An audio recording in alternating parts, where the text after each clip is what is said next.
What's happening, you hip cool cat? Sit down. It's storming outside, and there's much plotting and scheming we must do. We sit here waiting for our new king, Aegon, as he tells us that we must conquer this new land called Westeros. Before we do, be sure to like, comment, share, and subscribe, and hit that ring bell notification, so that way you do know when Chicago Reacts uploads new content onto our YouTube channel. So there you go. So today, we're going to be reacting to something that's pretty cool, in my opinion. The history of Westeros. But not just any kind of history, the overall beginning of House Targaryen. Which, to be clear here, I'm a little bit of a fan of Game of Thrones. I actually have a replica of the Warhammer from Robert Baratheon. I even have all 5 books, including Dunk and Egg, as well as Fire and Blood, and 2 hardcover books of the history of Westeros, the illustrated book. So I have all those in my possession. And I found this video, and I figured, hey, let's have some fun. The Rise and Fall of the Targaryens, House of the Dragon lore documentary by Wizards and Warriors. So this looks like a fun video.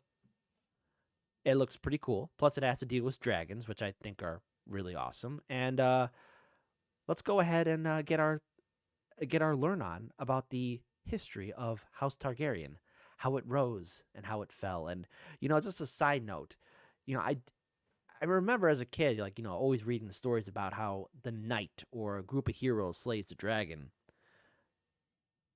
But I never really put in my mind of what would happen if somebody rode a dragon to battle, to victory, to conquest, for glory.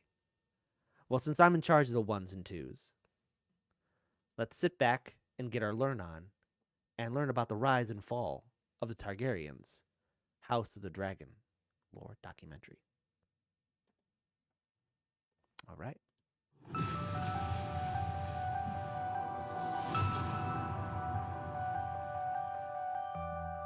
Cool intro. The Song of Ice and Fire is, as the title suggests, a dance between the physical manifestations of ice and fire. In this sprawling world of war, intrigue, and illicit magic, ice is made manifest in the bitter wastes of the land past the wall, and the others who dwell beyond. Fire, however, is made manifest in the form of great-scaled beasts and their platinum-haired riders. This is a special long-form video on the entire history of House Targaryen, where we'll cover everything from their earliest origins, their 300-year-long reign over Westeros, and their ultimate demise. Join us as we explore the history of a family whose history so poetically echoes its house words, fire and blood. You might think that fire and blood would make good passwords if you... Yeah, why not? Or 1, 2, 3, 4, 5, 6. I mean, who's ever going to get that? Or ABC XYZ. Or 10, 9, 8, 7, 6, 5, 4, 3, 2, 1. Okay. You were as mad as a Targaryen. No, your digital house words need to be a lot more complicated to survive now. But it can actually be made very easy with our sponsor, NordPass, who have a special offer at our link in the description. Everyone knows by now you're supposed to use unique and difficult to generate passwords for everything. The problem being, of course, that the amount of things that need passwords has run out of control, and half the time you have to use the same old password just to have any chance of keeping access to your nebulous sea of accounts. Instead, use NordPass. It's a program you run on your computer or mobile device that handles all your password business. When you start an account, it will generate a password strong as dragon scales. It's securely stored, hidden on your device, and whenever you log in again, NordPass automatically writes the magical code in for you, and away you go. It's both safer and easier than doing it in your head. NordPass can analyze and improve your old passwords too, let you know if your password has been leaked online, and it's all heavily encrypted so that only you can use it on up to 6 devices. As for our offer, you can get a bonus month of NordPass for free if you check it out via our link in the description, or use our code Wizards and Warriors at checkout. Give it a go.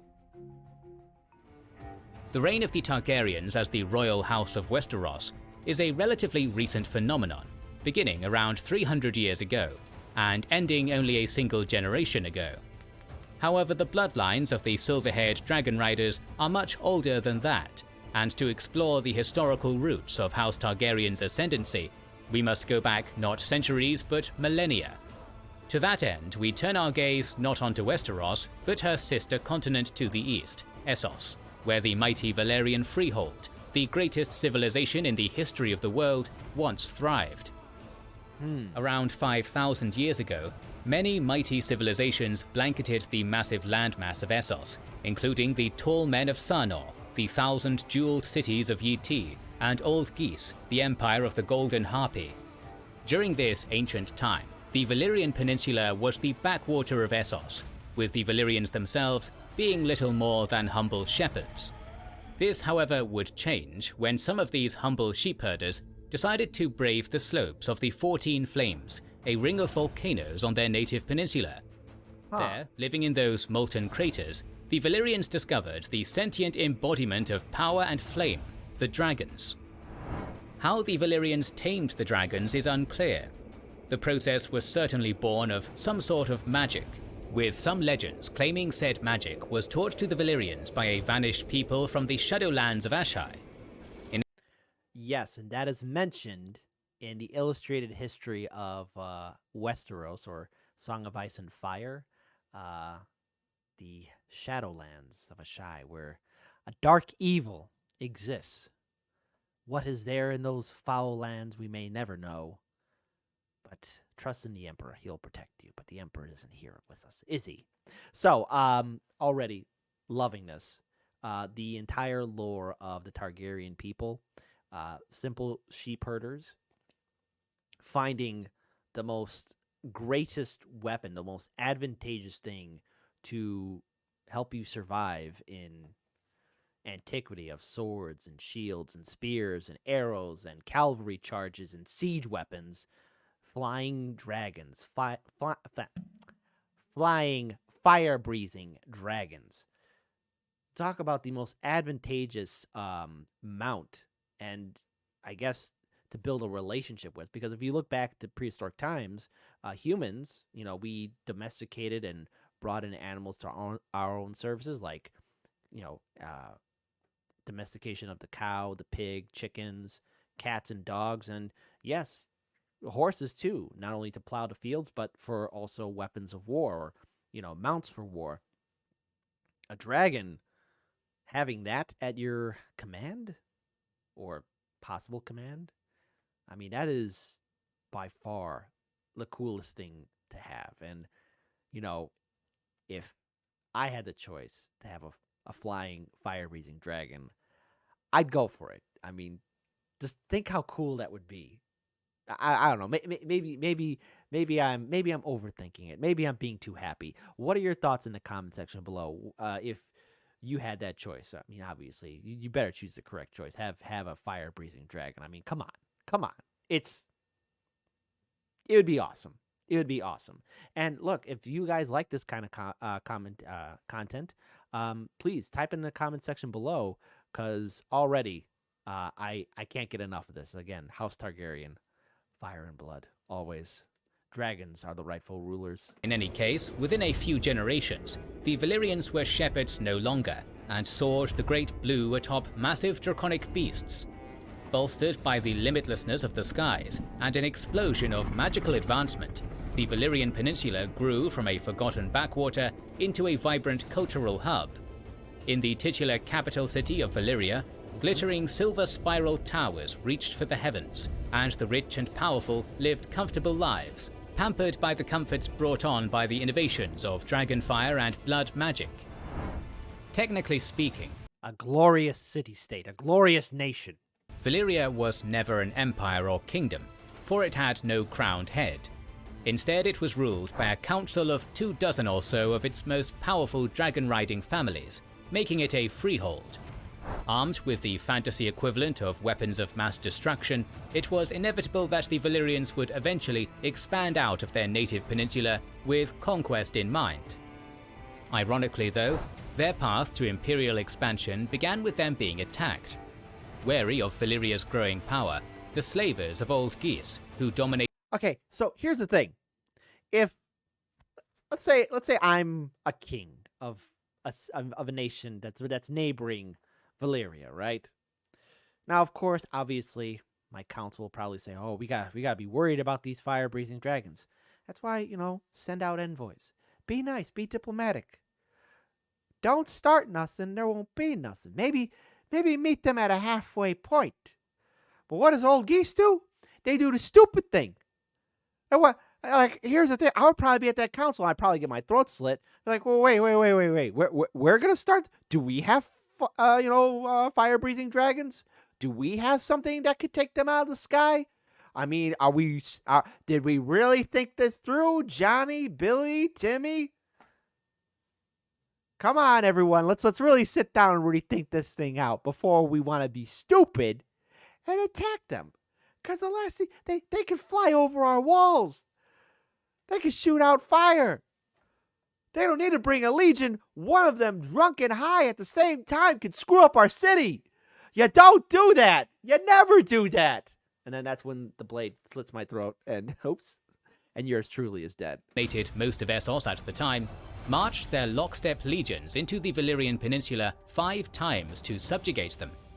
However, each time the Valyrians defeated the Sons of the Harpy, for they had dragons, and the Giscari had none. Duh. In the last of the Giscari wars, Duh. the Valyrians obliterated Old Geese, the ancient capital of the Giscari Empire, and annexed the lands around Slavers Bay. There, the Valyrians picked up the habit of slavery from the empire they had just vanquished. In the following centuries, the Dragon Lords of Valyria would spread their power and influence throughout nearly all of western and central Essos by right of conquest made possible by dragonfire. Around 2,000 years ago, they annexed the northern hills of Andalos. The native peoples of that land, the titular Andals, thus fled in exodus across the narrow sea to Westeros, where they conquered the first men and the children of the forest. To this day, the population of Westeros is of predominantly Andal ancestry because of this, with the exception of the north, where the first men were never conquered. The one thing I like about George R. R. Martin, well, there's a lot of things I like about his writing, some things I don't, right? All right, we all can be critical of our favorite creators, right? It's how the way he built this world, it is painfully similar to what we've seen in our ancient history. One city-state, nation, or kingdom invading another, pushing a people out, causing them to in turn invade another land, realm, and the cycle of, I guess, violence continues on. I mean, we've seen this before in various stages in human civilization, and the effects that they can do on said population and people and the land and the culture. And already, with, again, the Valyrian Freehold, with their ability to have the most advantageous weapon of all, the ability to control these giant, and again, at least according to the book that I have in my possession, like, the dragons got gigantic. What we see in I think, Game of Thrones from season 1 to 8 is, atypical, right? Like, not atypical. I mean, they're still growing, but apparently they get a lot bigger than what we saw in the 8 seasons of Game of Thrones. I mean, can you imagine, like, a legion, let's say 100, 200, 300 of these giant, monstrous beasts coming at you?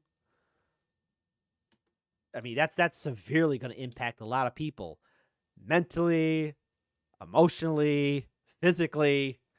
I mean, it's no wonder right now they're successfully I mean, Old Geese, I mean, they got what was coming to them. They instigated that fight. After conquering Andalos, the Valyrians, or more specifically the budding Valyrian colony of Volantis, turned their sights onto Rhoynar, a people who lived in a series of city-states along the titular Rhoyne River, and whose history was just as ancient and storied as Old Geese. Subduing the Rhoynar took the better part of 2 centuries, for the Rhoynish were possessed of powerful water magic, which was capable of countering dragonfire. However, about 700 years ago, a massive Valyrian army, accompanied by 350 dragons, the largest number of the beasts ever assembled, completely incinerated the armies of Rhoynar. After this, a Rhoynish princess, Nymeria, led what remained of her people in an exodus from her homeland aboard 10,000 ships. They sailed west to Westeros, where they landed in Dorne. To this day, the people of Dorne are predominantly of Rhoynish ancestry, marking the second time the conquests of the Valyrians impacted the ethnic makeup of the western continent. Over the next few centuries, the Valyrian freehold came to stretch over most of Essos west of the Bone Mountain. Hold on, I'm gonna rewind it. I want to see the map again. Of the western continent.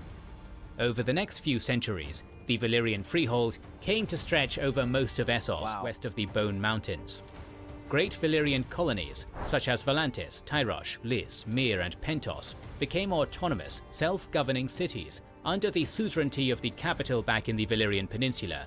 And that's a pretty good arrangement. Like, hey, you guys are sovereign, but you listen to us. Don't get out of pocket, okay? Just you listen to us. Don't you do anything stupid. But keep it copacetic. And as such, grew into wealthy and powerful centers of commerce and culture in their own right. The world, it seemed, belonged to the Valyrians, and no one could forgive them for believing that the sun would never set on their glorious empire. And yet, doom was on the horizon. Throughout the history of the Valyrian freehold, House Targaryen was considered a minor power. Possessed of dragons, yes, but politically unimportant. In 114 BC, about 400 years ago, a scion of the humble house, Daenerys Targaryen, had a vision in which Valyria was subject to a great destruction. Considering this vision to be and so that's the thing, at least in the book Fire and Blood, it is really hinted at maybe Targaryens had the ability to see into the future, like psychics. They had psyker ability. Prophetic, the Targaryens abandoned the Valyrian capital and moved to the island of Dragonstone on the Narrow Sea. The rest of the Valyrian dragon lords paid them no mind. House Targaryen had always been on the political periphery of the freehold. If they wanted to move to the geographical periphery of the empire, then so be it. Moreover, they believed Daenerys' apocalyptic visions to be delirious nonsense. They could not have been more wrong. In 105 BC, a great doom befell the Valyrian Peninsula. What exactly caused this doom is unknown, but it was catastrophic. Pillars of hellish white-hot flame erupted from the earth. Let's be very clear here. Here's what happened. There was a wizard apprentice that just screwed up the wrong spell, and they had themselves a little Chernobyl. If that's... something stupid happened. Holy cow, because gone is the glorious Valyrian freehold now. With such heat and power that the capital city was utterly obliterated, and even dragons, creatures born of fire, were incinerated. Yeesh. The peninsula itself was rended, the land breaking apart from intense seismic activity. By the end of the doom, the city of Valyria was no more, and all the freehold's most powerful dragon lords and their dragons had perished. Although the colony cities Valyria once established, like Lys, Pentos and Volantis, would survive, the freehold as a unified state had collapsed, and the dragons they had conquered the world with had gone extinct, with one exception. The Targaryen dragon lords were alive and well on Dragon. That also calls into question. All right, so when the dragons went extinct, they obviously got, really big. What the hell were they preying on? Were they just a sea-based creature that flew and killed whales, or were there, large elephants? Because I don't think the book really talked too much about what dragons ate. That is, you don't get that big just because, large theropod dinosaurs like Tyrannosaurus or Allosaurus or Giganotosaurus, they got that big because they were hunting large prey, be it hadrosaurs, sauropods, or ceratopsians. They got, in order to get that big, you got to hunt something that big. Dragonstone, and so were their massive draconic mounts, making them the last dragon riders in the world. Thus, the world looked upon the Targaryens with trepidation. Would they turn their gaze back east and use their status as the world's last dragon holders to reform the Valyrian freehold with themselves as its masters? Or would they look west to new lands and new horizons? The Targaryens, with their dragons and their allies, houses Valyrian and Celtigar, now controlled the crucial trade routes from Westeros to Essos. Despite this, the Dragon Lords of Dragonstone took little interest in Westeros for the next 100 years. This would all change with the birth of Aegon, who was born in 27 BC and had two sisters, the older Visenya and the younger Rhaenys. It was Valyrian custom to marry brother to sister, so Aegon married both. Again with the incest stuff. You know, I mean, here's the gross part, and that is there are royal families that have done this in human history. I mean, it's gross. And here's the thing. So much inbreeding causes said descendants not to be strong, normal people, but to be severely deformed or lacking cognitive abilities, okay? I'm just being kind here. In the real world, again, just do yourself a favor, right? Buddy, type up the Habsburgs and how inbred they were, right? Okay? This is the thing. Like, I know a lot of Americans say, oh, maybe I'm related to like a royal family or a noble house. You don't want to be related to that. I'm glad I'm not. And, you know, there you go. Because a lot of these nobles, these lords, these dukes, these kings, these queens, these princes, these princesses, emperors, empresses, all that kind of stuff, they were gross. Okay? They married into each other. I think one of the pharaohs, King Tut, for example, when scientists were examining his body, you know, because again, a lot of the pharaohs did that too. He had a lot of physical issues because his family was so inbred. Yeah, that's gross. It's gross. It's gross, folks. It's gross. That's gross. In their youth, the siblings began to occasionally visit Westeros on their dragons as guests of several local lords. Westeros was divided into 7 constantly warring kingdoms. In the north, the Starks ruled from their castle at Winterfell. House Stark. To the far south in the Dornish deserts, House Martell reigned from Sunspear. The Martells. The gold-rich Westerlands were dominated by House Lannister, while good old Lannister, the Golden Lions. The neighbouring House Gardener held dominion over the fertile lands of the Reach, and the mountainous realm of the Vale belonged to House Arryn. Closest to Aegon's sphere of influence were House Hoare's expansionist kingdom, and that of the declining Storm Kings of House Durrandon. They had once ruled half of Westeros, but their realm had been chipped away at by their neighbours for decades. The leader of Hoare, Harren the Black, had almost completed a colossal castle named Harrenhal, and would soon be able to pursue new conquests in the Stormlands. Fearing this threat, Argilac Durrandon sent an envoy to Dragonstone, offering his daughter's hand in marriage, along with the land from the God's Eye to the Trident as a dowry, attempting to establish the Valyrians as a buffer between him and the Iron Islanders. However, Aegon instead offered marriage with his friend and rumoured bastard brother, Orys Baratheon. Angered by this insulting proposal, Argilac cut the hands off. Because in the book, it is described that Baratheon was the bastard brother, and that's why it has been hinted that the Baratheons have the blood of the dragon. But that's not the first time it's been brought up. The envoy, and sent them back to Aegon, stating, "These are the only hands your bastard shall have of me." Don't shoot the messenger, buddy. In response, like, seriously, you're gonna be a smug prick and mess with the dude who's a messenger of a guy who owns not 1, but 3 gigantic fire-breathing dragons. I mean, you better hope that you have an Assassin's Creed MFer in your roster, buddy, to take out one of them bad boys, or all 3 of them. Because, again, maybe I'm just being too overcautious. Maybe I'm being wrong here, but, you know, I wouldn't instigate a fight with a guy who has fire-breathing dragons and who could fly above us and burn us alive. and then have its dragon eat us and then crap us out. I mean, let's be reasonable here. Because I could imagine, I could see myself saying, hey, my lord, that was a bad idea. Aegon summoned his friends, allies, and bannermen to Dragonstone. The Velaryons and Celtigars answered their lord's call dutifully. They were joined by the Emmons and Masseys, who despite being sworn to the Durandons, had closer ties to the Dragon Lords. After 7 days of council, a cloud of ravens burst from Dragonstone to all corners of the Seven Kingdoms, carrying one message. From this day forth, there would be but one king in Westeros. Those who bent the knee would keep their lands and titles.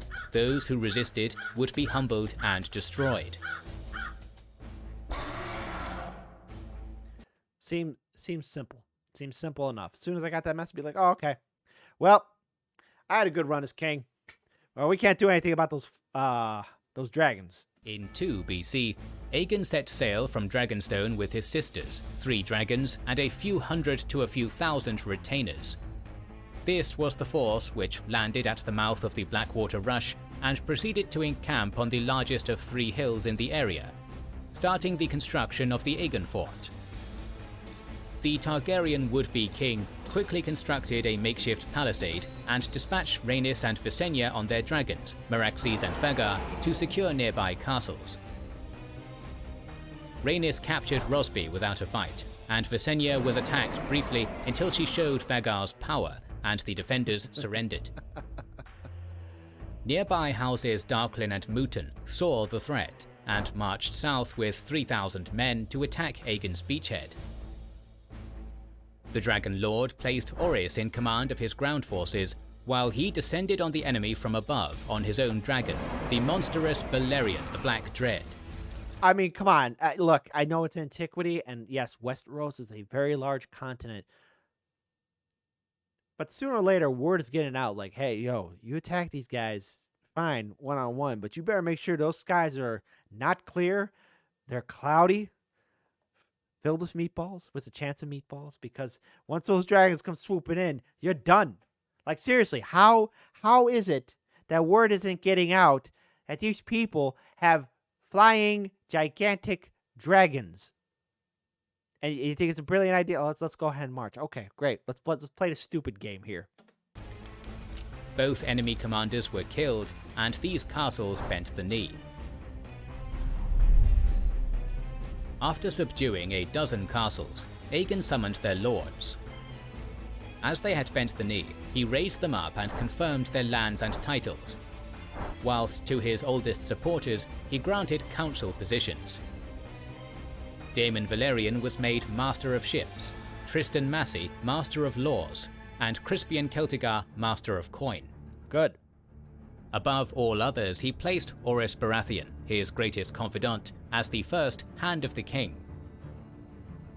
After this, Aegon's knights unfurled a great 3-headed red dragon banner, breathing fire on a black field. The lords gathered now truly knew Aegon was one of them, and a worthy High King. Queen Visenya then placed a Valyrian steel crown on his head, while Queen Rhaenys hailed him as Aegon, first of his name, King of all Westeros, and Shield of his people. While those in attendance hailed their new ruler, the 7 kings of Westeros were preparing for the war that was soon to come. All right. Within days of the coronation, Aegon's armies marched once again in 3 directions. The Targaryen fleet left for Gulltown and the Vale, accompanied by Visenya.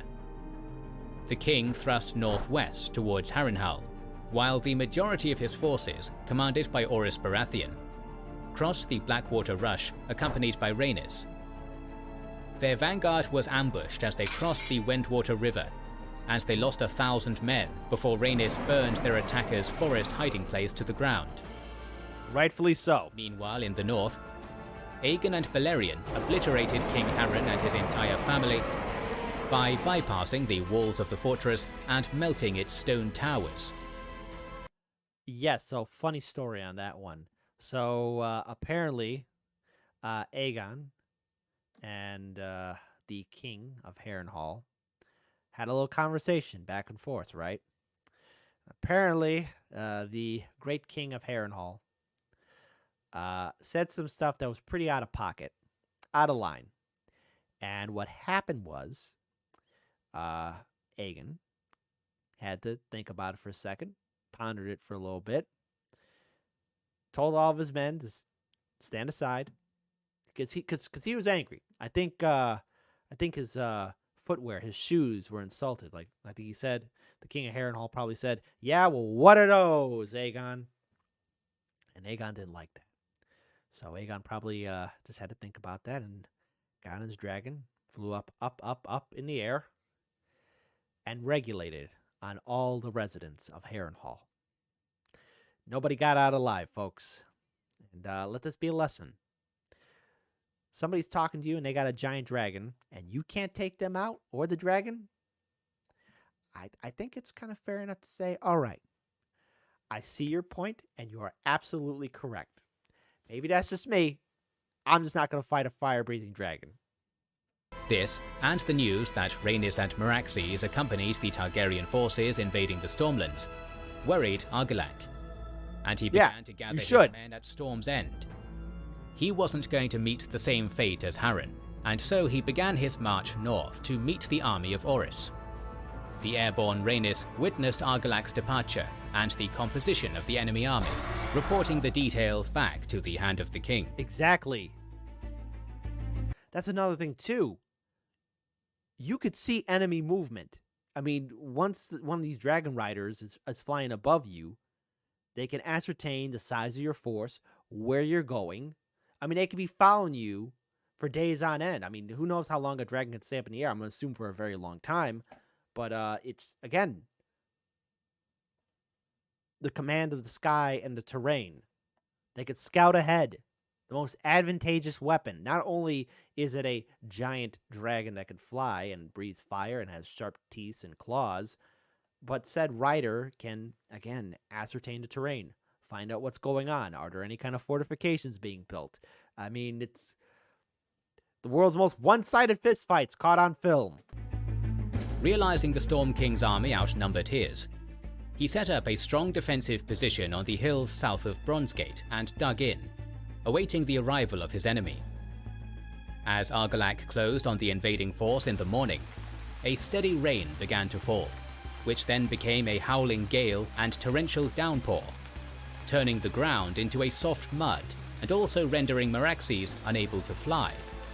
The Battle of the Last Storm had begun. Argilac's commanders urged the Storm King to delay his attack until the next day, in hopes that the rain would pass. But the Stormlander army outnumbered the army of Orys 2-1, and had 4 times the amount of armored knights and heavy horses. Buddy, let me educate you on something, Mr. Argilac, right? You don't have a fire-breathing dragon, okay? You don't have that. I would be that one person. I would be that guy. Like, are we sure we want to fight these guys? Do we really want to be badasses here? Do we really want to do something stupid here? Do we really want to be remembered as the fools who thought they could take on a dragon? Angered by the dragon banners flapping on his own hills, and noting that the rain and wind was blowing north into the invading army's face, the king gave the command to attack. Dummy. Argilac's heavy knights galloped through the rain across the mud-soaked battlefield and up the hill, crashing into the Targaryen spearmen at the summit. However, the uphill charge, in addition to the sticky mud, bogged down the knights' warhorses, and the charge lost its coordinated momentum and cohesion. Giving the order for the knights to pull back to the bottom of the hill, the Storm King led his knights twice more in charges up the hill, attempting to break through the enemy center. But the assaults became less effective with each attempt, as the ground was ploughed up by the previous charges. Finally, the battered and broken knight formations were called back to regroup, the Targaryen pikemen only having suffered light casualties. Instead, the king's army sent its spear-bearing infantry up the hill to attack the enemy flank. and with the invaders blinded by the heavy rainfall, they did not see Argalak's men until it was too late. Orys's archers attempted to shower them with a rain of arrows, but the weather had made their bows useless. Stupid. The hills anchoring the Targaryen left and right flank fell to the enemy, and reserves from the center had to be sent to bolster the line. Then, Argalak led his knights in a final charge up the hill, Wow, they could win which this. broke the enemy center. But they now crashed against Rhaenys and Meraxes, and the Dragon Queen proceeded to slaughter the knights of the king's personal vanguard and one of his commanders with dragonflame. The other warhorses, frightened by the roaring dragon's fire, panicked and fled in terror, crashing into the riders behind them and turning the charge into chaos. Stupid. King Argalak himself was thrown from his saddle, but continued to battle on the hill. The Targaryen forces now gained the upper hand, and Orys Baratheon charged down the hill towards Argalak, who had slain many soldiers by himself. The invading commander offered a final chance to yield, which was refused. The two now fought, and each wounded their opponent once. After a fierce duel, Argalak was killed and his army routed. With the army of the Stormlands destroyed, That was a nice intro with the fire. Orys Baratheon's host marched on Storm's End, which was surrendered by the garrison along with the late king's daughter, whom Orys then married, forming House Baratheon. Meanwhile, to the west, hearing of Argalak's defeat, the King of the Rock, Lor I Lannister, and King of the Reach, Mern IX Gardener, had combined their forces at Castle Goldengrove, creating the mightiest host the kingdoms had ever seen. Interesting. The two kings quickly marched northeast through the fields and crops of mid-Westeros. See, now, here's the thing. After hearing what happened to the last two kings, Your Majesty Lannister, Your Majesty Gardner, what are you trying to pull here? Like, guys, the other two kings are gone. What's going to make you guys so special or different? Do you have a fire-breathing dragon? Advised of their march at his camp near the God's Eye, Aegon was able to move south much quicker than his foes, as he had a smaller force. When they arrived at the Stony Sept, his queens with their dragons joined him. The two armies came together on the wide-open plains south of the Blackwater Rush, which were covered in dry grass and wheat as far as the eye could see. The sun shone down severely on the unshielded plains and seared the land, as there had been no rain for more than a fortnight. Wind also blew strongly across the flat land. The allied Lannister Gardener army sent scouts to perform reconnaissance against the invaders, and they returned with good news. Aegon's host was small, and theirs was massive. 32,500. Oh, those scouts need to be shot or taken out back and beaten up for giving out false. What's the good news? I mean, are the dragons dead? That's what I'd be asking. Are the dragons dead? Are the dragons there? Did they fly away? I mean, that's a key thing. Do you see the dragons anywhere? Oh man, wow, these guys. Hindsight is not their strong suit. 100 soldiers from the Reach took to the field that day, including several hundred vassal lords of House Gardener and several thousand mounted knights. 22,500 Lannister levies also accompanied them, again with several hundred lords of the Westerlands and several thousand mounted knights. As King Mern had brought more men to the field than King Loren, he demanded the honor of commanding the center for his house. His son Edmund and himself commanded this armored wedge of knights, while Lorc Oakheart led the left and the King of the Rock commanded the right flank. In total, this army consisted of around 55,000 troops. Opposite them, Aegon formed up his own army in a crescent facing towards the enemy line. His front ranks consisted of spears and pikemen, with archers and crossbowmen behind them, while light cavalry manned both flanks. Okay. Most of the soldiers under Aegon's banner were untested and consisted of the levies of the recently allied river lords, whose loyalty to the Targaryen cause was far from certain. Outnumbered 5-1, the Targaryen host probably numbered around 11,000 soldiers and was commanded by Jon Mooton, Lord of Maidenpool, while the Targaryen royals circled overhead on their 3 dragons. The 2 kings sounded their trumpets and began marching forward under a sea of banners. King Mern led the heavy cavalry charge against the enemy centre on his golden stallion. While the Targaryen archers and crossbowmen dealt some damage to the charging knights, it was not enough. The first line of spearmen was swept aside, and a bloody battle began. The conflict seemed like it would be a massacre in favour of the allied army, but then a great roar was heard, and the 3 dragons began to descend from the skies. Rhaenys set fires in front of the enemy army, the wind blowing the produced acrid smoke towards and blinding them and their mounts, who also began to panic. Visenya on Vagar used their dragon flame to cut off any possible withdrawal, while Aegon flew over the massive host and continuously bathed it in flame. The remainder of the Targaryen ground force, who were safely upwind of the conflagration, waited with bow and spear, ready to make short work of the burned and burning men periodically emerging from the inferno. By the end of the day, over 4,000... Hey, you know what? Can't learn through the ears, you gotta learn through the skin, those stupid morons. They got what was coming to them. I mean, seriously, those 2 scouts. Good news! They only got 10,000 soldiers. We're 55,000 strong. Okay, and the dragons, are they dead? Are the dragons gone? Are the dragons now thoroughly vegetarian? Again, belabor the point, but you're not gonna win. Who brings a knife to a gunfight? Allied soldiers perished in the dragon fire, and over 20,000 suffered burns, while another 1,000 died by conventional weaponry. The Targaryen force suffered less than 100 dead. King Mern and his entire family perished in the Inferno, while the King of the Rock promptly bent the knee to Aegon. Yeah. Genius move, Lannister. Genius move.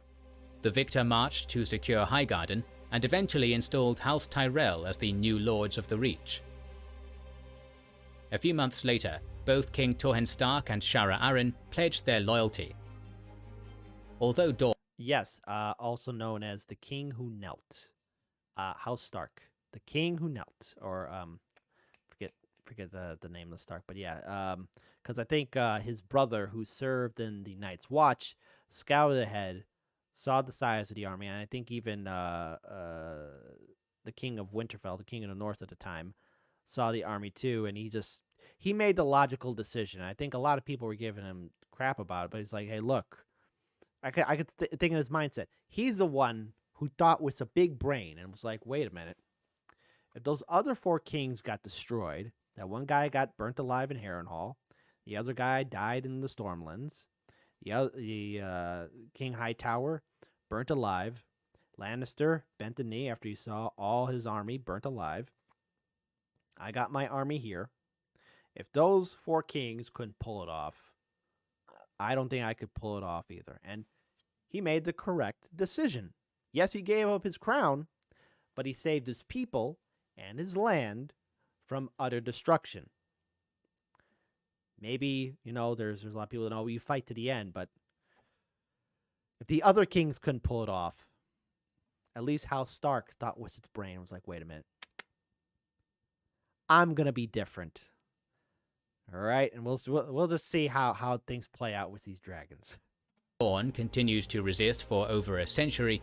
The Targaryens ascended to the Iron Throne of Westeros. All right, and we're going to stop here. So, audience, obviously, this is just part 1 of the series. But let me ask you this in the comment section below. Do you want to know more about House Targaryen? Would you like us to react more to more fantasy and history of the various factions? Because, again, this series looks pretty interesting. I would say let's check it out. And obviously there's the new show, House of the Dragon, which has to deal with the Dance of the Dragons. I have yet to see it, but here's the thing: Season 8 of Game of Thrones broke my heart. Okay, it's that scene from The Godfather, right? Where you broke my heart, Fredo. You broke my heart. So maybe we can. So the only way I'm going to react more to this is if you guys and gals, all of you, that's right, I'm talking to you directly, buddy. I'm talking to you, buddy. If this is something that you would like to see more of and you want to see more of House Targaryen or anything else like that, just say yeah. Give me a thumbs up because I like this kind of stuff. And maybe in the next react video, I could show you some of the books that I own and maybe the infamous Robert Baratheon Warhammer that I have. So there you go. Maybe if that's cool to you guys, join in on the conversation. Type in the comment section below. Give us your thoughts. And is House of the Dragon worth seeing? If it is, say, hey, Kit, it is. If it isn't, just say, no, it's not. Because Season 8 hurt me. It really hurt my heart. But with that being said, I really love this video. I like the attention to detail. There's some things that we're missing, though, especially in regards towards more of the Valyrian freehold. And, of course, House Targaryen before Aegon, first of his name, came into power. Because there's a lot of history that took place in between that time era, from the rise of the Valyrians and to we see Aegon conquering Westeros. So, but hey, I'm nitpicking here. All in all, I really liked it. Seemed like a fun video. Give us your thoughts, and should we react to more of this? Just say yes, no, maybe. Give me your thoughts, and give me your thoughts on House of the Dragon. Is it something that I should see? With that being said, I'm out. Keep on being a hip, cool cat, and always keep on winning.